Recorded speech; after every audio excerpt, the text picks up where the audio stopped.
नमस्कार, आप देख रहे हैं आज तक। मैं हूं गौरव सावंत। हम आपको सीधे लिए चलेंगे देवघर, जहां पर प्रधानमंत्री नरेंद्र मोदी संबोधित कर रहे हैं एक रैली को।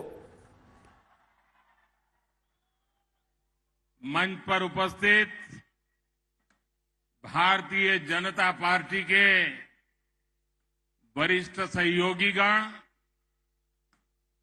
केंद्रीय मंत्रिमंडल के मेरे साथीगण, संसद के मेरे साथीगण, विधायकगण और देवघर के मेरे प्यारे भाई और बहनों,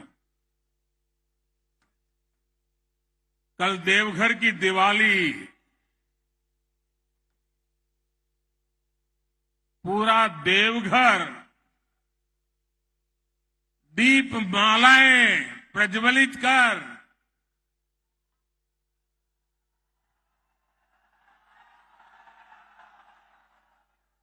और पूरा देश देख रहा था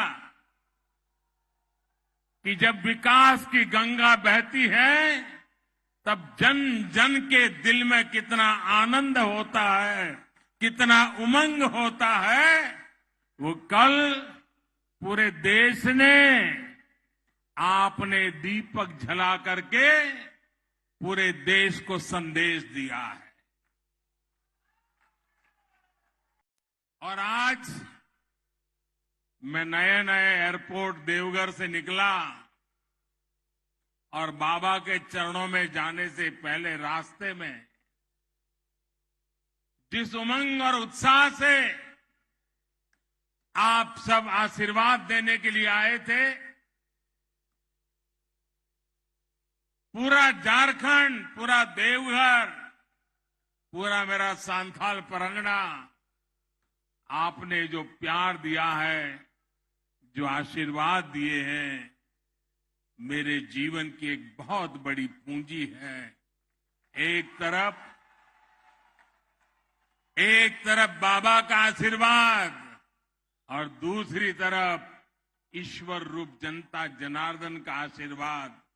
दोनों आशीर्वाद कितना बड़ी शक्ति देते हैं वो आप भी जानते हैं, मैं भी जानता हूं। भाइयों बहनों, श्रावणी मेले की तैयारी और अब बाबा धाम में पहले से अनेक रंग रूप से मनेगी। पूरा हमारा महीना उमंग और उत्साह से बीतने वाला है। मुझे अभी कुछ समय पहले बाबा धाम पूज्य बाबा के चरणों में जाके दर्शन पूजन अर्चन करने का सौभाग्य मिला। उससे पहले झारखंड के विकास के लिए हजारों करोड़ रुपयों के योजनाओं को भी बाबा के चरणों में और जनता जनार्दन के चरणों में अर्पित किया। आप जनता जनार्दन और विशेष रूप से बाबा धाम में जिस प्रकार सुविधाओं का विस्तार हुआ है, उससे मेरे कांवड़िया और श्रद्धालुओं, उनको तो अनेक प्रकार की सुविधा होने वाली है। जिस नए एयरपोर्ट का शिलान्यास करने में मुझे यहां देवघर आने का सौभाग्य मिला था, आज उसका लोकार्पण करने का अवसर मिला है।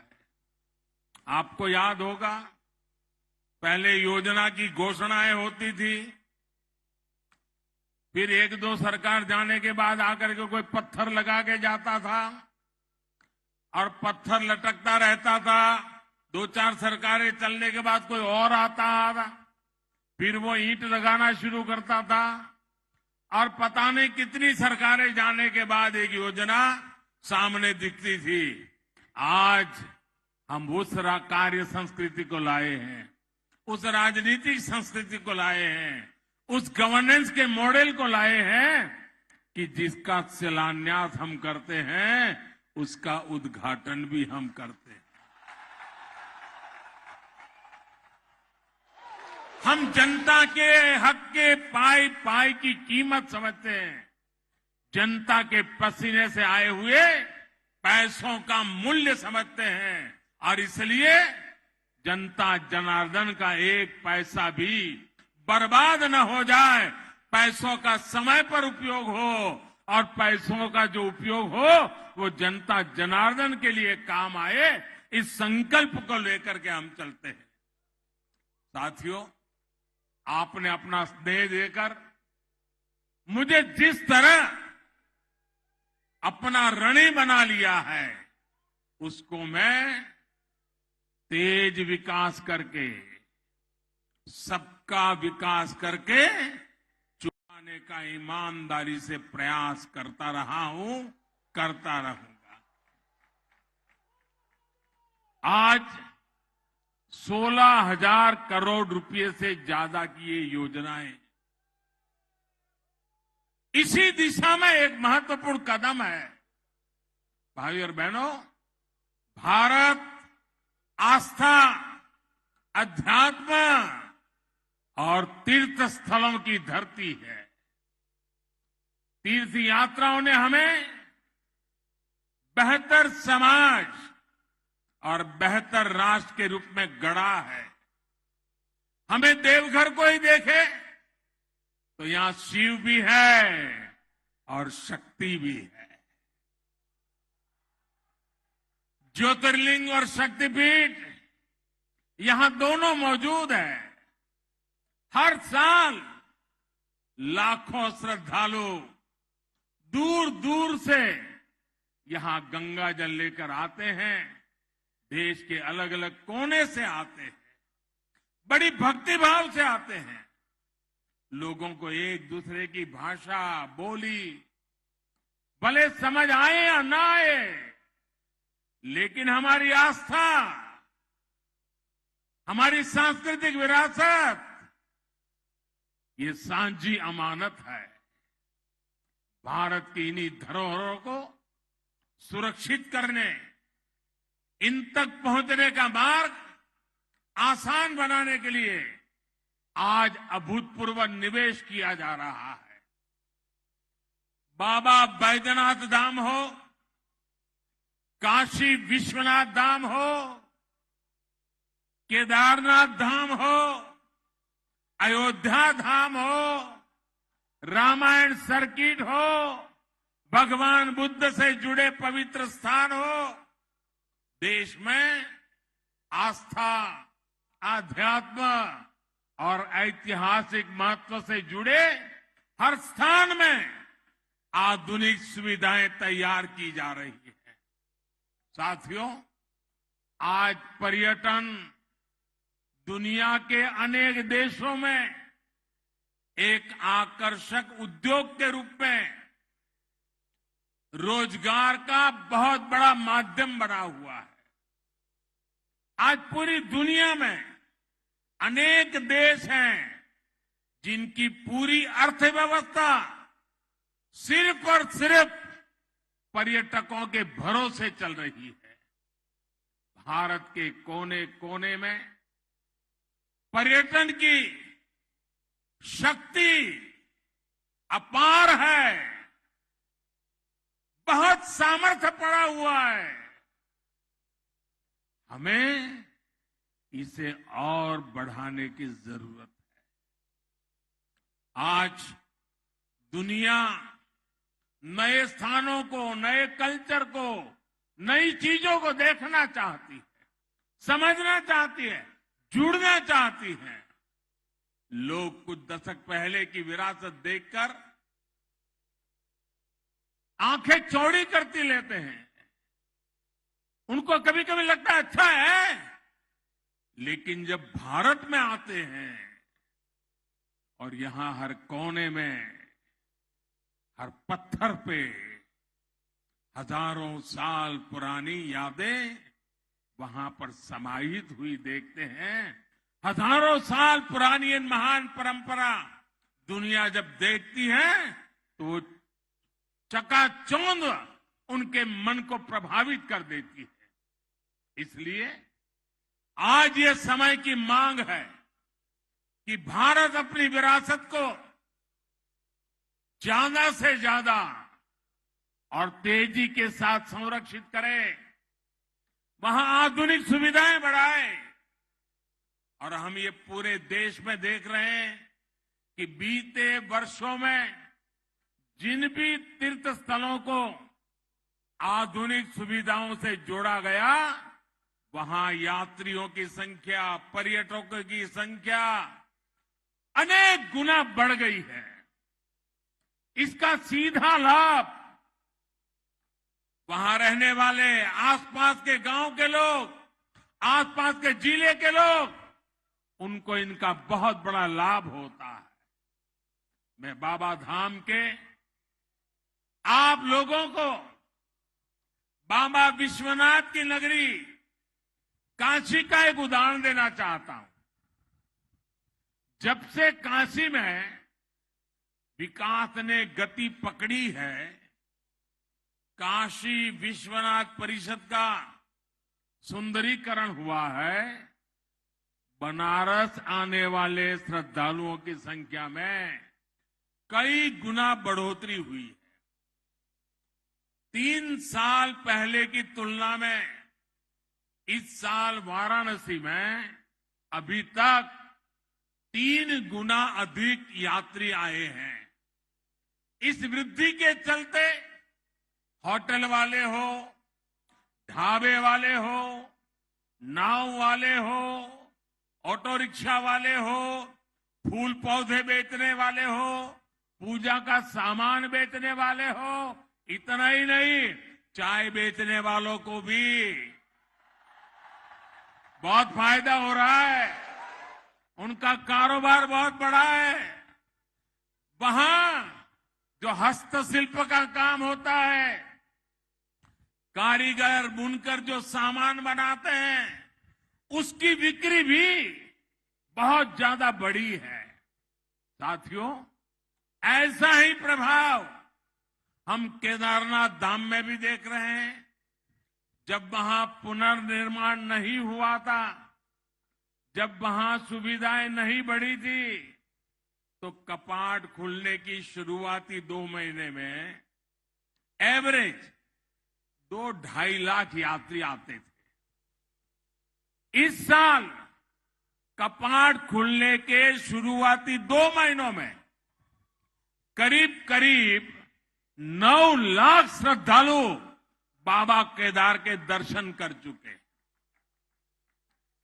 ऐसा ही एक उदाहरण आपको पता होगा, गुजरात में मां नर्मदा के तट पर सरदार वल्लभ भाई पटेल की विश्व की सबसे ऊंची प्रतिमा बनी है, statue of unity.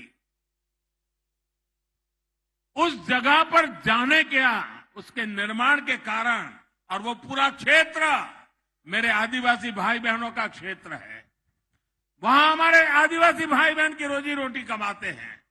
Statue of unity बनने के बाद लाखों की तादाद में यहां लोग आते हैं और ये टूरिस्ट वहां पर होटल, वहां के ढाबों में हैंडीक्राफ्ट के सामान खरीदना, सैकड़ों करोड़ रुपए भी खर्च करते हैं। इसका सीधा लाभ वहां रहने वाले लोगों को हो रहा है, मेरे आदिवासी भाइयों बहनों को हो रहा है। यानी जब पर्यटन बढ़ता है तो इसका फायदा गरीब को होता है, आदिवासी को होता है, दलित, वंचित, पिछड़े को होता है। झारखंड ने भी बढ़ती हुई कनेक्टिविटी, आस्था के स्थलों का सुंदरीकरण, पर्यटन को बढ़ाएगा, यहां पर रोजी रोटी को अवसर देगा, नौजवानों के लिए नए मौके मिलेंगे, स्थानीय लोगों की आय बढ़ेगी। ये हमारी सरकार के लिए बहुत गर्व की बात है कि 15 नवंबर हर कोई गर्व करता है पूरे देश में। 15 नवंबर भगवान बिरसा मुंडा के जन्म दिवस को हमने जनजातीय गौरव दिवस घोषित किया है और अब पूरा हिंदुस्तान हर वर्ष इस बात को मनाएगा। धरती आबा बिरसा मुंडा के बेहतरीन और आधुनिक संग्रहालय के निर्माण का सौभाग्य भी हमें ही मिला है। मुझे विश्वास है जो परियोजनाएं आज हमने शुरू की है वो झारखंड के विकास को नई गति देने जा रही है। भाइयों और बहनों, हमारे लिए सबका साथ, सबका विकास, सबका विश्वास और सबका प्रयास ये सिर्फ नारा नहीं है। कल जो आप दीप जला रहे थे, आज रास्ते पर उमंग उत्साह से जो उमड़ पड़े थे, और आज भी जहां मेरी नजर पहुंच रही है लोग ही लोग हैं, इसका मतलब है कि लोगों को विकास चाहिए और विकास के लिए सबका साथ मिलता है, और सबका साथ सबका विकास ये मॉडल आज देवघर में सबके सामने नजर आ रहा है। भाइयों बहनों, ये जो विकास हो रहा है ये सिर्फ एक नारा बोलने के लिए नहीं है, ये हमारी निष्ठा का प्रमाण है, हमारी नीयत का प्रमाण है, हमारे परिश्रम का प्रमाण है। बीते 8 वर्षों में हमें उनको सशक्त किया है जिनको पहले सिर्फ राजनीतिक नारों में समेट दिया गया था। वो गरीब, वो आदिवासी, वो दलित, वो पिछड़ा, वो हमारी बहनें बेटियों जिनका नंबर हमेशा सबसे अंत में आता था, वो आज हमारी सरकार के लिए पहली पंक्ति में है, हमारी प्राथमिकताओं में पहले पायदान पर है।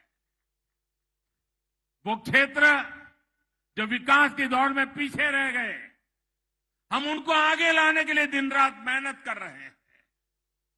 साथियों, आज बाबा धाम में मैं आपसे एक सवाल करना चाहता हूं। आप मुझे जवाब देने की जरूरत नहीं है, लेकिन मन में सोचिए, आज जो काम हो रहे हैं, देश यही है, लोग यही है, दफ्तर वही है, अफसर वही है, तो क्या पहले होने चाहिए थे कि नहीं होने चाहिए थे? ये काम पहले होने चाहिए थे कि नहीं होने चाहिए थे? कौन रोकता था उनको? भाइयों बहनों, इसका एक बड़ा कारण था, सरकारें कुछ होती हैं जिसके दिल में सेवा भाव नहीं, सत्ता भाव भर जाता है, और ये सत्ता भाव के कारण वे लंबे समय तक जो सरकारों में रहे, उनकी प्राथमिकता सत्ता, सर्वसत्ता, सबदूर सत्ता, कहां से मिले वहां से पाना, सिर्फ सत्ता, यही उनका ख्याल, यही उनका मंत्र, वही उनकी प्राथमिकता। सेवा कभी उनकी प्राथमिकता नहीं रही। अगर रहती तो देश आज आजादी के 75 साल मना रहा है, बहुत आगे पहुंच चुका होता। भाइयों, ऐसे में व्यवस्था ऐसी बन गई कि जिसके पास पहुंच थी, सिफारिश थी, जो धनवान था वही सारी सुविधाओं तक पहुंच पाता था, और सारी सुविधाएं उसी के लिए समर्पित हो जाती थी। पहले से जितने दूर थे, जो गरीब थे, दलित थे, पिछड़े, आदिवासी थे, उन तक सुविधा भी उतनी ही देर से पहुंचती थी, उनका नंबर ही नहीं लगता था। इसलिए झारखंड को, संथाल परगना के इस बहुत बड़े क्षेत्र को सुविधाओं के लिए लंबा इंतजार करना पड़ा।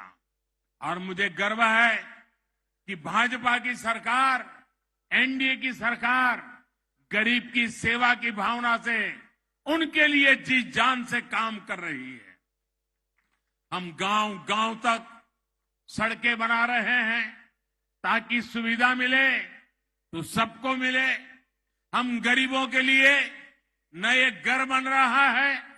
झारखंड के 12 लाख गरीब परिवारों को पक्के घर मिले हैं। भाइयों बहनों, हमारी सरकार बनने के बाद 12 लाख गरीब भाइयों को, मेरे आदिवासी भाई बहनों को पक्के घर मिले हैं, हर परिवार को बिजली मिले, पर्याप्त बिजली मिले, गरीब से गरीब बहनों को रसोई गैस मिले, हर घर जल पहुंचे, इसके लिए हम निरंतर काम कर रहे हैं। हमारी सरकार के ऐसे ही प्रयासों से मेरे गरीब भाई बहनों में गरीबों के विरुद्ध लड़ने का, गरीबी के खिलाफ लड़ने का, गरीबों को गरीबी के खिलाफ लड़ने के लिए तैयार करने का, गरीबी दूर करने का नया साहस पैदा हुआ है। भाइयों और बहनों, हमारी सरकार गरीब की मुसीबतें समझती है, गरीब के सुख दुख की साथी है। कोरोना के इस कालखंड में 100 साल की सबसे बड़ी महामारी आई। इस दौरान हमारी सरकार ने गरीब को मुफ्त वैक्सीन से लेकर उनके खाने पीने तक हर चीज का ध्यान रखा। और इतना बड़ा देश, कोई गरीब के घर का चूल्हा न जले, इसकी हमने पूरी तकेदारी की ताकि गरीब भूखा न सो जाए। झारखंड के भी लाखों लोगों को केंद्र सरकार की मुफ्त राशन वाली योजना का लाभ मिल रहा है। भाई और बहनों, आज मुझे एम्स देवघर में नई सुविधाएं शुरू करने का भी मौका मिला है। झारखंड में स्वास्थ्य सेवाओं की बेहतरी के लिए हम निरंतर काम कर रहे हैं। यही झारखंड की धरती है जहां से जब रघुवर दास जी मुख्यमंत्री थे, आयुष्मान भारत योजना का उद्घाटन प्रारंभ यही झारखंड से हुआ था। इस योजना के तहत देश के 3 करोड़ गरीब मरीजों को मुफ्त इलाज मिल चुका है। इसमें झारखंड के भी 12 लाख से अधिक बहन भाइयों ने इसका लाभ लिया है। इन लोगों ने अस्पताल में भर्ती होकर अपना मुफ्त इलाज कराया है। आप कल्पना कर सकते हैं, इससे सिर्फ झारखंड के गरीबों को ही 1400 करोड़ रुपए, अगर ये योजना न होती तो उनको अस्पताल के 1400 करोड़ रुपए का बिल भरना पड़ता। आज इस योजना के कारण झारखंड के लोगों के जेब में वो 1400 करोड़ रुपया बच गया है। मेरे भाइयों बहनों, सोचिए, इतना पैसा खर्च करके इलाज करने के बजाय मेरा गरीब भाई बहन तो यही सोचता कि भाई कुछ नहीं करना है, थोड़ी तकलीफ होगी, अब कितने दिन जीना है। भाइयों बहनों, वो दवाई न करवाते, घर पे बैठे रहते। मेरी माताएं तो बताती भी नहीं कि मुझे पीड़ा हो रही है, क्योंकि मां को रहता है कहीं बेटे को कर्ज हो जाएगा। आज यहां इतनी सुविधाएं बन रही है तो उनका ख्याल रखने का दायित्व भी मेरे देवघर के भाइयों बहनों का है। देवघर को, बाबा धाम को स्वच्छ रखने की जिम्मेदारी हम सभी भाई बहनों की है। और यात्री आता है, पर्यटक आता है, विदेशी टूरिस्ट भी आता है, तो स्वच्छता उसके लिए पहली आवश्यकता होती है। मैं चाहता हूं ये स्वच्छता हम सबकी जिम्मेवारी है। हम अगर शपथ लें कि मैं गंदगी करूंगा नहीं, मैं गंदगी करने नहीं दूंगा, तो स्वच्छता के लिए और कुछ करने की जरूरत नहीं पड़ेगी। भाइयों बहनों, आपको कोशिश करनी है कि स्वच्छता की रैंकिंग में ये हमारा देवघर देश के अव्वल शहरों में आना चाहिए। आना चाहिए कि नहीं आना चाहिए? आना चाहिए कि नहीं आना चाहिए? आप लोग मेरी मदद करोगे क्या? देवघर को स्वच्छ बनाओगे क्या? हिंदुस्तान में सबसे शानदार बनाओगे क्या? देखिए, मैंने जितना काम किया है, अब मैं इतना थोड़ा सा काम आपसे मांग रहा हूं। झारखंड को आगे बढ़ाने के लिए, देश को आगे बढ़ाने के लिए ऐसे ही हमें सबने मिलकर के काम करना है। और इसी भावना के साथ हमें देवघर को ही आगे बढ़ाना है, सांथाल परगना को भी आगे बढ़ाना है, हमारे झारखंड को भी आगे बढ़ाना है और पूरे हिंदुस्तान को भी आगे बढ़ाना है। इसी एक भावना के साथ बाबा के चरणों के फिर एक बार प्रणाम करते हुए, आप सबका धन्यवाद करते हुए मेरे साथ पूरी ताकत से बोलिए, भारत माता की, भारत माता की, भारत माता की। बहुत बहुत धन्यवाद।